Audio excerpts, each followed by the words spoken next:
शिव गुरु के चरणों में पल प्रतिपल की प्रणाम निवेदित करती हूँ। आप हमारे प्रणामों को अपने चरणों में जगह दें। शक्ति स्वरूपा माता भवानी मैया पार्वती के चरणों में पल प्रतिपल की प्रणाम निवेदित करती हूँ। आप हमारे प्रणामों को अपने चरणों में जगह दें। गौरी पुत्र गणेश कार्तिक के स्वामी धरती माता एवं सर्व देवी देवता के चरणों में पल प्रतिपल की प्रणाम निवेदित करती हूँ। आप हमारे प्रणामों को अपने चरणों में जगह दें। हरिंदर भैया नीलम दीदी को प्रणाम करती हूँ। आप हमारे प्रणामों को अपने चरणों में जगह दें। जितने भी गुरु भाई बहन हैं सभी के चरणों में प्रणाम करती हूँ। आप हमारे प्रणामों को अपने चरणों में जगह दें। 3 सूत्र के पालन करी ले। पहला सूत्र में दया, दूसरा सूत्र में चर्चा, तीसरा सूत्र में 108 द्वारा अपने गुरु के चरणों में प्रणाम करी ले। हर हर हे महादेव, दया करी हे गुरुदेव, हम सभी के दाता गुरु महादेव शंभय गुरुए नमः। मैं शिव गुरु की कथा कहने जा रही हूँ। आप इसे ध्यान पूर्वक सुने और पूरा सुने। किसी गांव में भगवान भोलेनाथ का बहुत छोटा सा मंदिर था। तो उसमें भगवान भोलेनाथ की बहुत दिनों से पूजा पाठ होती थी। लेकिन भगवान भोलेनाथ का शिवलिंग इधर उधर बिखर गया था। सर पुजारी उसमें थे ही नहीं। बहुत सारे जंगल झाड़ लगे हुए थे। कोई जाता और भगवान भोलेनाथ को साफ सफाई करके उनका पूजा पाठ कर देता। ऐसा ही करते करते बहुत जंगल लग गई थी। तो एक लड़के ने गया और उस भगवान भोलेनाथ का मंदिर का साफ सफाई करके और पूजा पाठ करने लगी। और उस गांव वाले को कहा, क्या आप ये नहीं चाहते हैं कि आपके यहाँ भगवान भोलेनाथ का मंदिर सब दिन के लिए रह जाए? अगर बहुत पुराना है मंदिर है, जो बाबा आदम का मंदिर है, इसे क्यों आप इतने गंदे करके रखते हैं? क्यों नहीं साफ सफाई करते हैं? तभी एक ने कहा, पैसा नहीं मिलता है जिसके कारण हम साफ सफाई नहीं करते हैं। ऐसा कोई बात नहीं है। उस लड़की ने कहा, ऐसा कोई बात नहीं है। भगवान के मंदिर को साफ करने के लिए पैसे की ज़रूरत नहीं होता है, पानी और झाड़ू की ज़रूरत होता है। झाड़ू से पूरा बाहर के उस मंदिर को साफ कर दीजिए और पानी से भगवान भोलेनाथ को धो दीजिए। प्रसाद न हो तो बिल का पत्र चढ़ा दीजिए और 1 गिलास पानी रख दीजिए। वही आपका भगवान भोलेनाथ को कहिए कि हे भगवान भोलेनाथ, मेरे पास कुछ भी नहीं है, यही मैं आपको ग्रहण करने के लिए देते हो। आप प्रेम सहित इन्हें ग्रहण करें। भगवान भोलेनाथ वो जल पी कर के ही आपको आशीर्वाद देंगे। आप भोलेनाथ को साफ सफाई कीजिए। तभी उस मंदिर में एक औरत गई और रहने लगी और रहते रहते भगवान भोलेनाथ को साफ सफाई करती और जितने भी लोग जाते सभी से पैसा लेकर के प्रसाद देती और उसी से भगवान भोलेनाथ के मंदिर में प्रसाद किन के चढ़ाने लगी। ऐसा ही करते करते कुछ दिन तक हुआ। तब एक लड़की गई और सभी को चंदन लगा रही थी। तभी उसी लड़की ने, जो लड़की उन्हें रास्ता दिखाया था कि भगवान भोलेनाथ को सेवा सत्कार करो, उसी लड़की को उन्होंने कहा कि आप कौन हैं? उसने कहा कि तुम मुझे इतने जल्दी कैसे भूल गए? मैंने ही तो तुम्हें बोला था कि साफ सफाई करना और भगवान भोलेनाथ को जल से ही ग्रहण करा देना। तभी उसने कहा कि मैं तो आपको नहीं पहचानती।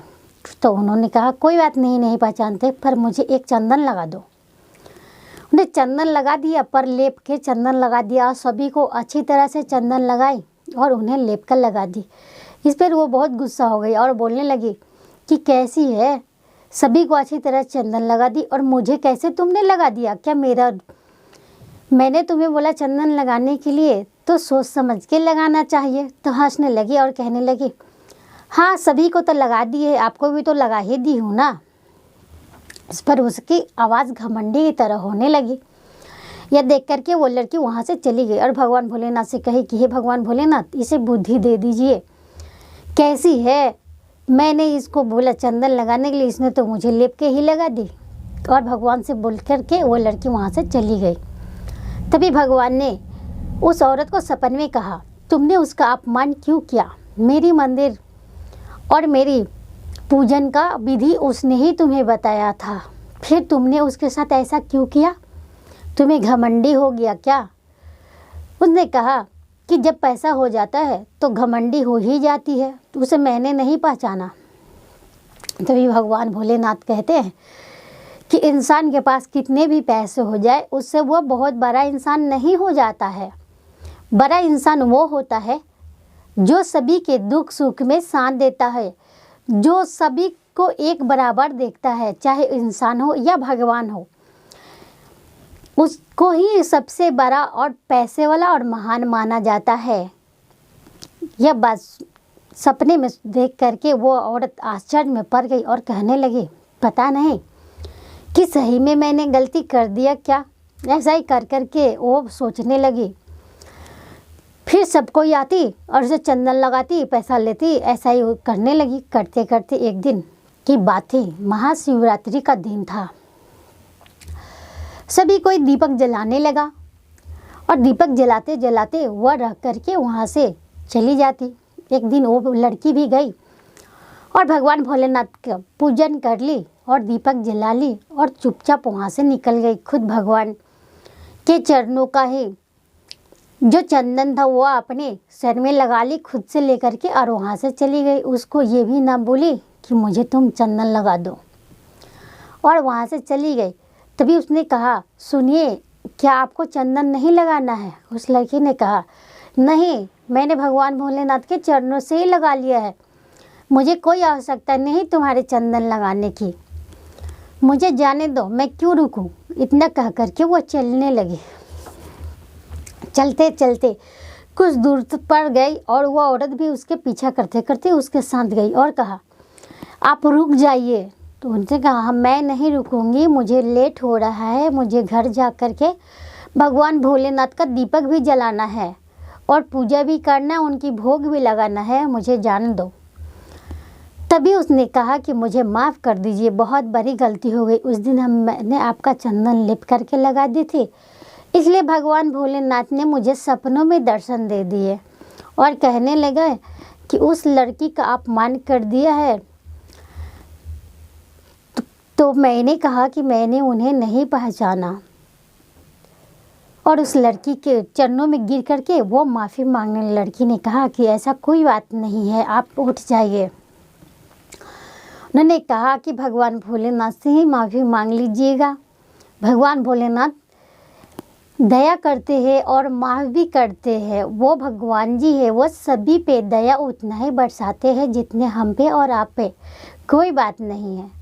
इतना कह करके वो औरत को वहाँ से भेजा करके और वो अपने घर को चली गई, पूजा पाठ करने लगी। वो औरत भी भगवान भोलेनाथ के चरणों में गिर करके माफ़ी मांग करके और भगवान के भक्ति में लीन हो गए।